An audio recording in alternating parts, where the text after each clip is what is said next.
Hello everyone, आप सब कैसे हैं? मैं उम्मीद करता हूं कि बहुत अच्छे होंगे और अपनी पढ़ाई को बहुत अच्छे से कर रहे होंगे। मैं Akash Kumar Bhadana ICT virtual classroom में आपका बहुत-बहुत स्वागत करता हूं मेरे प्यारे बच्चों। जैसे आपको पता है मेरे प्यारे बच्चों, बेसिकली हमारी आपका 6th क्लास और 6th क्लास में हम लोग देख रहे हैं सामाजिक एवं राजनीतिक जीवन की जो बुक हमारी फर्स्ट है उसको हम देख रहे हैं और चैप्टर नंबर 8 जो है हम उसको पढ़ रहे हैं। क्लियर है क्या पढ़ रहे हैं? Chapter number 8। तो आज शुरू करेंगे ग्रामीण क्षेत्र में आजीविका। तो ग्रामीण का मतलब किससे हुआ आपका? गांव से, ना कि शहर से। तो अब गांव में लोगों के पास अपना जीवन यापन करने के लिए या आप कह सकते हैं कि जीवन चलाने के लिए उनके पास क्या है? तो उनकी जो आजीविका है, मतलब आय से है, जीविका मतलब वो आय जिससे वो जीवित रह सकते हैं, जिससे वो आपका सर्वाइव करें। भाई हम उसी को तो कहेंगे आजीविका, जिससे वो लोग आपका सर्वाइवर हों। सर्वाइवल का मतलब है कि अगर कोई व्यक्ति गांव में या शहर में कहीं भी रहता है, उसको अपने दैनिक वहाँ चीज़ों को उपभोग करने की, बाप की चीज़ों की ज़रूरत है। अब वो चीज़ें कैसी होती हैं? वो आपका पैसे में आती हैं, आय से आती हैं। तो इसमें यहाँ है कि आय क्या है? तो जो ग्रामीण क्षेत्र हैं, उनकी आजीविका, कैसे वो जीवित रह रहे हैं, किन-किन स्रोतों पर माध्यम से वो जीवित हैं, ये हमको देखने का और गौर करने की ज़रूरत है।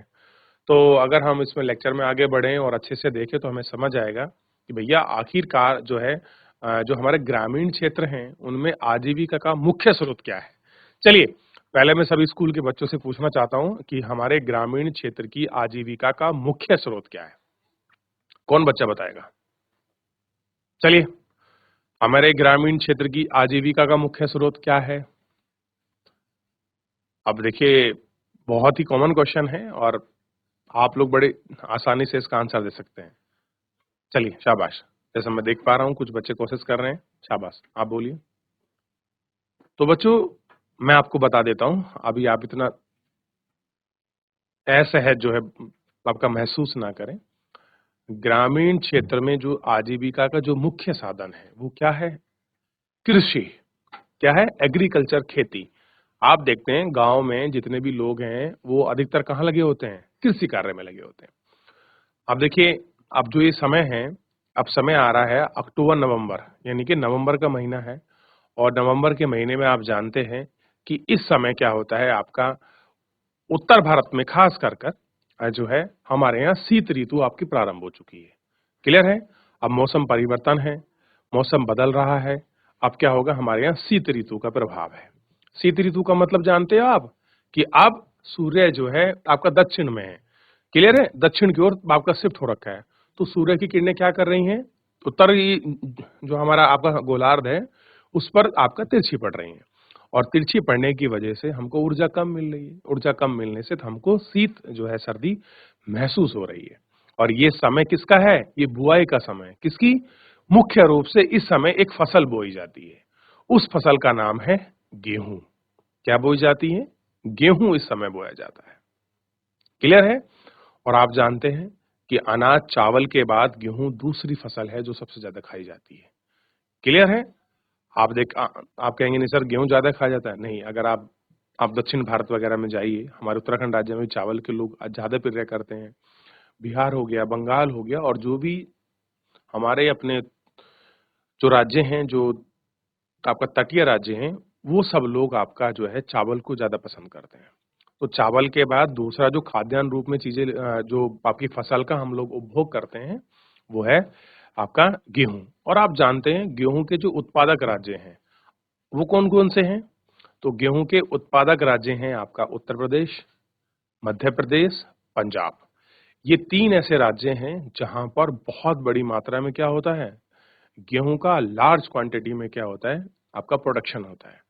क्लियर है? आप देखते होंगे कि इतने हजार मेट्रिक टन पंजाब में पैदा हुआ, इतने हजार मेट्रिक टन आपके मध्य प्रदेश में हुआ, इतने हजार मेट्रिक टन यूपी में हुआ और आप लोग पढ़ेंगे अभी आप लोग जब अभी छोटे हैं जब आप लोग बड़े हो जाएंगे तो एक वार्षिक आंकड़े आते हैं। आंकड़े का मतलब होता है एक पैमाना आता है कि भाई किस राज्य में कितना कुछ उत्पादन है उसका एक मोटा आपका वो आता है हिसाब किताब आता है उसको बोलते हैं हम आंकड़े डाटा कहते हैं कुल मिला क्लियर है कुल मिलाकर हम उसी से पता चलते हैं भाई हमारा क्या उत्पादन रहा है कैसा कुछ रहा है और आप जानते हैं कि अक्टूबर नवंबर में आपका बोई जाने वाली फसल है हालांकि आपका दिसंबर तक भी बोई जाती है तो इस समय में क्या है आपके गेहूं बोआ जाता है और गेहूं जब आपका बोता है तो गेहूं की बुआई के बाद क्या होता है, इसमें आपका हमें ध्यान रखना होता है कि इसको प्रॉपर आपकी सिंचाई की जाए। क्लियर है? सर्दी चाहिए, इसको एक टेम्परेचर चाहिए, आइडियल आपका टेम्परेचर की आप कम से कम 24 जो आपका डिग्री आपका सेंटीग्रेड टेम्परेचर है, हम उसको मेंटेन करें। क्लियर है? किसको? टेम्परेचर को। ये टेम्परेचर हमको मेंटेन करना है। ठीक? इस टेम्परेचर के बाद अगर आप देखोगे तो जो अप्रैल और मई जून का महीना है, उस समय क्या होता है, इस फसल को काटा जाता है। क्लियर है? और तब हमारे पास ये फसल आपका पहुंचती है। ठीक? अब आप मुझे एक चीज बताइए बच्चों, क्या आ, हमारे भारत में या हमारे देश में कृषि के अलावा आजीविका के और कौन-कौन से माध्यम आपको ग्रामीण क्षेत्र में देखने के लिए मिलते हैं? चलिए, कौन बताएगा बच्चों? ठीक है, एक बच्चा हाथ खड़ा कर रहा है। ठीक है, क्या कहा बच्चों ने कि चैट के माध्यम से अपना जवाब भेजा है और ये बता रहे हैं कि सर आप कृषि के अलावा आपका पशुपालन, डेयरी फार्मिंग, हाँ, बहुत बढ़िया। तो हमारे यहाँ देखिए ये बहुत एग्रीकल्चर के बाद जो है हम लोग आपका डेयरी फार्मिंग और जो आपका पशुपालन वगैरह सब इसी में आता है। फिशरी बहुत अच्छे, जो हम लोग आपका मछली वगैरह पकड़ते हैं, इनसे हम लोग करते हैं। हाँ, वन संपदा को हम लोग एग्रीकल्चर में ही काउंट करते हैं। ठीक बात है। आप देखते होंगे कि गाँव में जिनके पास अब आपकी ज़मीन भी होती है, ज़मीन भी आपकी कम होती है, वो लोग क्या करते हैं, गाय, भेड़, बकरी, भैंस यानी कि आपका कुल मिलाकर मवेशी यानी कि जानवरों को पालते हैं। मवेशी यानी जानवरों को पालने का उनका मतलब क्या है? ताकि वो अतिरिक्त आय को आपका ज़्यादा इकट्ठा कर सकें। अतिरिक्त आय का मतलब क्या हुआ? अतिरिक्त आय का अभिप्राय क्या है? कि मान लीजिए आपके पास 2 गाय हैं, वो 10 लीटर दूध देती हैं। क्लियर है? कितना? 10 लीटर दूध देती हैं। आप 10 लीटर दूध को अगर आप 50 के रेट में भी आप बाहर बेचते हैं बाजार में, तो कितने का हुआ? ₹500 का। तो अगर एक दिन की इनकम अगर आपको ₹500 आपको घर से प्राप्त हो रही है, महीने का आपका ₹15,000 आ रहा है, क्लियर है?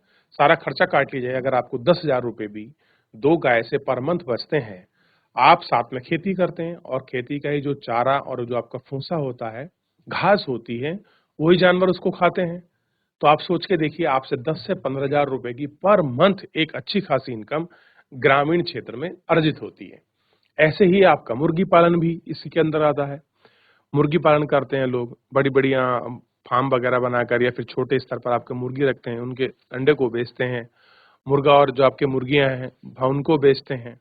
क्लियर है? ऐसे भी करते हैं और बहुत से लोग जो हमारे जो आपके नदी हैं, जो आपके तालाब हैं और जो पास के हमारे बाप के समुद्र वगैरह हैं, उन सब से लोग आपका मछलियाँ मारते हैं। उनका बहुत पुराना काम है पुश्तैनी। क्लियर है? कुछ लोग ऐसी हैं जो लोग आपका ट्रेडिशनल लेवल पर करते आ रहे हैं। तो वो क्या करते हैं, मछली वगैरह पकड़ते हैं और उन मछली वगैरह को पकड़कर क्या करते हैं, उनको आपका बाजार में जाकर बेचते हैं और एक आय को सुनिश्चित करते हैं, यानी कि एक आय पाते हैं। क्लियर है? इतना आपको समझ आ रहा है कि नहीं आ रहा? कुछ लोग आपका बागवानी भी करते हैं, जैसे कि आपके फल वगैरह लगाते हैं, अमरूद, फल, इन सब चीज़ों को आपका लगाते हैं और वो आपका देखते हैं। क्लियर है? क्या करते हैं? फल वगैरह लगाते हैं। ठीक? चलिए, आगे बढ़ें। तो आपने देखा कि कृषि, पशुपालन, क्लियर है? और उसके साथ बागवानी, ये सब क्या है? लोगों की आजीविका का स्रोत है, जो क्या करते हैं? उनकी इनकम को सुनिश्चित करते हैं। क्लियर है? इतना ध्यान रहेगा। चलिए, तो आपके स्कूल वगैरह में बहुत सारी चीज़ें ऐसी हैं, जो आपको दिखाई देगी, आप उनको अच्छे से देख सकते हैं, काम कर सकते हैं। क्लियर है? चलिए, यहाँ तक हमने देख लिया।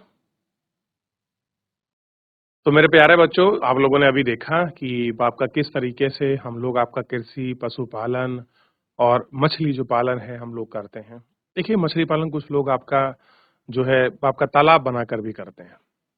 अब मैं आपसे पूछना चाहता हूँ, जहाँ पर आप रहते हैं, जिस जिले में भी आप निवास करते हैं उत्तराखंड से, जो भी आपका जिला हो या आपका गाँव हो, कौन-कौन सी आप लोग चीज़ों का या आप कह सकते हैं जो आपके यहाँ फसल है, आप उनका उत्पादन करते हैं? चलिए, जल्दी से एक लिस्ट बनाइए, हम और आप मिलकर एक लिस्ट बनाते हैं। क्लियर है? हम क्या करते हैं? आप और हम मिलकर एक आपका लिस्ट बनाते हैं। ठीक? इस लिस्ट को हम लोग आप देखते हैं एक ऐसा आप लोग आपका व्हाइट पेपर ले सकते हैं और उस पर हम लोग आपका लिस्ट बनाएंगे कि कौन-कौन सी चीजें ऐसी हैं जिन लोगों का हम लोग क्या करते हैं उत्पादन करते हैं।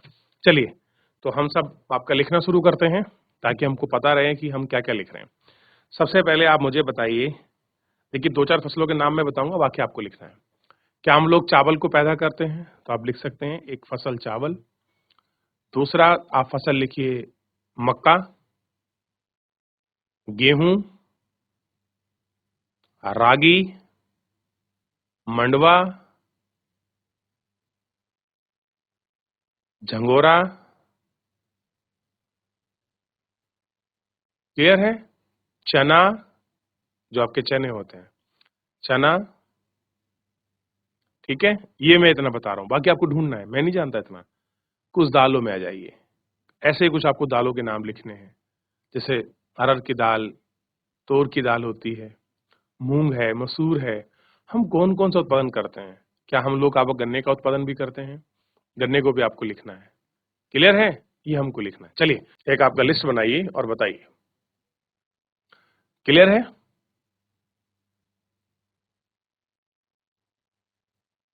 बना लीजिए लिस्ट बेटा एक बार।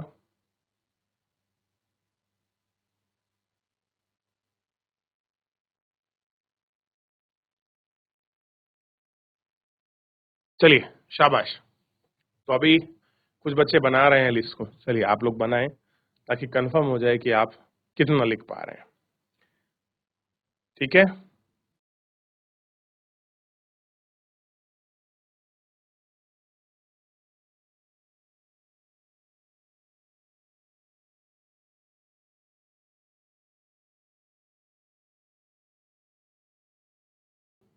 चलिए, यहाँ तक आप लोग अच्छे से देख चुके हैं, बात कर चुके हैं। कोई डाउट, कोई क्वेरी किसी प्रकार का मेरे प्यारे बच्चे का, किसी का भी कोई डाउट, कोई क्वेरी हो, देख लीजिए आप।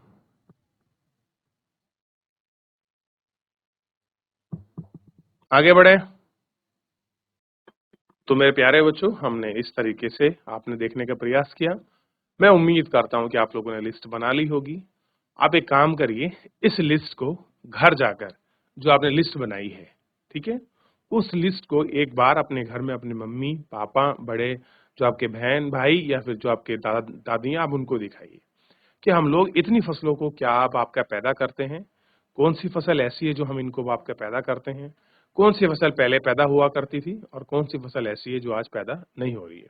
ये कुछ शरारती बच्चे जो अपनी क्लास में नहीं है, अच्छे से आपका बैठ जाइए।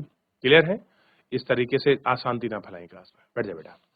ठीक, ध्यान रहेगा इतना। चलिए, तो आपको क्लियर होना चाहिए कि एग्रीकल्चर हमारे लिए कितना जरूरी है और कैसे हमारी आजीविका पर वो आपका प्रभावित करता है, ये हमको ध्यान रखना है। क्लियर है? तो इस तरीके से आप देखिए, गांव में क्या है, अब तो गांव में बहुत सारी चीजें और आ रही हैं। अब जो है, जो हमारी कृषि कार्य था, अब लोग गैर कृषि कार्य की तरफ, नॉन एग्रीकल्चर सेक्टर की तरफ अब आपका बढ़ रहे हैं। जैसे गांव में लुहार होते हैं, वो कुछ ना कुछ आपके लोहे के, पुराने लोहे को ठीक कर कर कुछ आपका छोटे मोटे यंत्र बना देते हैं। क्लियर है? तो इस तरह कुछ लोग गांव में आप देखते हैं चाय मिठाई की दुकान होती है। आजकल गांव में एक नया व्यापार शुरू हुआ है और होना चाहिए बड़ा। मैं उम्मीद करता हूँ बहुत आगे फल फूलेगा। होम स्टे व्यापार चला है। लोग शहर से आते हैं गांव को देखने के लिए, लोग अपने घरों में उनको रोकते हैं, उनको खाना वाना खिलाते हैं और वो अच्छा खासा उनको पे करके जाते हैं। तो ये सारी सुख सुविधाएं, ये सारी चीजें जो हैं आपकी हो रही हैं और आपकी चल रही हैं, ये हमको देखना है और इन पर हमको बात करनी है कि क्या है होम स्टे जैसा सुविधा। इन सब पर हम लोगों ने आपका बहुत अच्छे से बात करी, हमने देखा, इनको हमने जानने का और आपका देखने का प्रयास किया है। क्लियर है? तो यहाँ तक कोई क्वेरी, कोई डाउट है किसी बच्चे का, आप मुझसे पूछ सकते हैं। ठीक है, चलिए एक बार देख लें, आप लोग पूछ लीजिए, कोई डाउट कोई क्वेरी है किसी बच्चे का तो।